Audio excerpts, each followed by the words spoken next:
ED, income tax और CBI की red डाल करके और काम के बदले पैसा लेकर के किए गए पैसे से एक तरफा चुनाव लड़ना और ईवीएम का जो गड़बड़ झाला है वो सबके सामने है।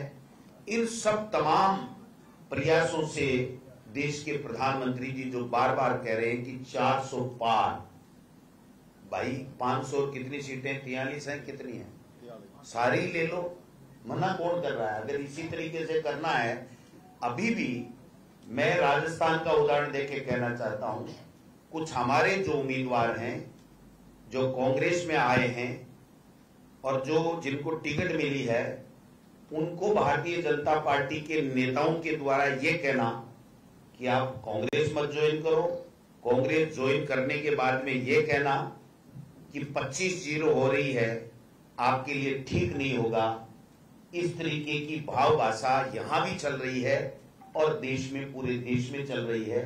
हर स्टेट की यह हालत है। ये कोई हम भाषण देने के लिए नहीं कर रहे हैं। मेरे मित्र ने कहा कि अभी संबोधन देंगे, हम संबोधन नहीं दे सकते आपको। आप वो क्रीम हो जो सबकी सुनकर के उसके बाद में देश हित में, राष्ट्र हित में, जनहित में जो चीजें होती हैं वो लोगों के सामने पेश करते हो। इसलिए हम तो केवल अपनी बात कह रहे हैं, आपके माध्यम से हम चाहते हैं कि देश के लोगों तक ये बात जाए। ये कहां तक जायज है कि 17-18 की एक गलती, उसके ऊपर पूरे खाते सीज कर लेना, पैसे निकाल लेना, जितना उनका बनता है उतना पैसा उससे दुगुना तो ले लिया उन्होंने और उसके बाद में बाकी का पैसा सीज कर दिया। कुछ लोग ये कहते हैं कि साहब कानून अपना काम कर रहा है। आप मुझे बताइए कि अगर 3 महीने 2 महीने बाद में अगर ये फैसला आ जाता है कि ये गलत सीज किए गए, इसको वापस खोल दिया जाए, तो क्या आम चुनाव मोदी जी दोबारा करवाएंगे? क्या हमें हमारे पैसे से चुनाव लड़ने का अधिकार प्राप्त होगा? तो कभी पुलवामा, कभी नोटबंदी, कभी खाताबंदी, खाते फ्रीज, इलेक्टोरल बॉन्ड जैसा स्कीम ऐसे करके और देश में जो अराजकता का माहौल, जो तानाशाही का माहौल, जो हिटलरशाही का माहौल बना करके एक छत्र राज करना चाहते हैं।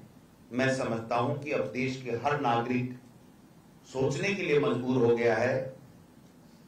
हर बुद्धिजीवी वर्ग ये बात करता है कि ये हो क्या रहा है। और भारतीय जनता पार्टी में 50% से ज्यादा लोग, चाहे वो पदों पे बैठे हों, आरएसएस के अलावा भारतीय जनता पार्टी के लोग ये कह रहे हैं कि ये हो क्या रहा है हमारी पार्टी के अंदर। केवल परसेप्शन सेट करने के लिए कि बाकी कुछ है ही नहीं, इसलिए आनंद फानन में हर दल को तोड़ करके, डरा करके, धमका करके ज्वाइनिंग करवा रहे हैं, जिससे ही परसेप्शन मिले।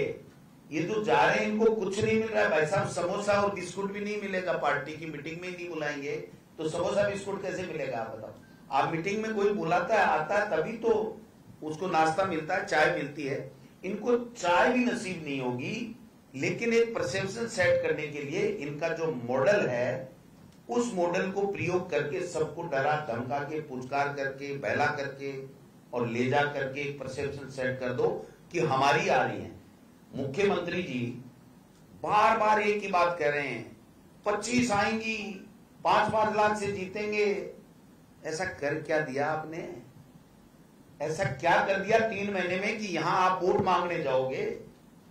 हमारी सरकार ने जो 5 साल में काम किए, अगर उसका 1% भी काम कर दें तो हम मान जाएंगे कि मुख्यमंत्री जी ने या सरकार ने, बीजेपी ने कुछ किया है। आज लोग मारे मारे घूम रहे हैं, हॉस्पिटल के सामने तड़प रहे हैं, इलाज नहीं हो रहा है, दूसरी स्कीम इनकी काम नहीं कर रही है। आज इंग्लिश स्कूल की, मीडियम की स्कूलें खोली, वो बंद हो रही हैं। बच्चे कह रहे हैं हम कहां जाएं, गरीब का बेटा पढ़ नहीं पा रहा है। ये हो क्या रहा है? झूठ पे झूठ, झूठ पे झूठ जाकर के केवल ये बना दी हमने, गैंगस्टर फोर्स बना दी।